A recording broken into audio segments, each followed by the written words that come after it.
బంగినపల్లె. మా బాబాయ్ వాళ్ళ ఇంట్లో బంగినపల్లి మామిడికాయలు అయితే చెట్టు చిన్నగున్నా గానీ చాలా కాసినాయి. ఇదేందో గెస్ చేయరబ్బా. ఫస్ట్ అయితే ప్లీజ్ ఈ వీడియోకి ఒక లైక్ కొట్టి సబ్స్క్రైబ్ చేసుకోరి. మేము చిన్న ఉన్నప్పుడు అయితే మటన్ షాప్ కి చికెన్ షాప్ కి వెళ్ళాలనుకున్నప్పుడు అయితే టిఫిన్ బాక్సులు తీసుకుపోయి ఆ టిఫిన్ బాక్సులలో మటన్ గానీ చికెన్ గానీ తెచ్చేవాళ్ళము. ఇప్పుడు కవర్లు అయితే ఎక్కువైపోయినాయి.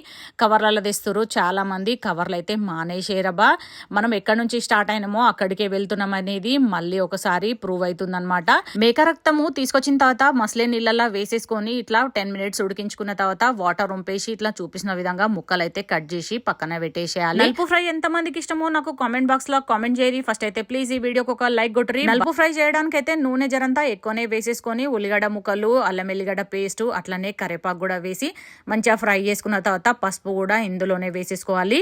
సరిపడంతా కారం ఉప్పు కూడా ఇదే స్టేజ్ లో వేసేసుకొని చూపించిన విధంగా మంచిగా కలిపేసి ముక్కలుగా కట్ చేసుకున్న నలుపు అయితే ఇందులో వేసేసుకొని ఒక 15 minutes అయితే ఫ్రై చేసుకోవాలి.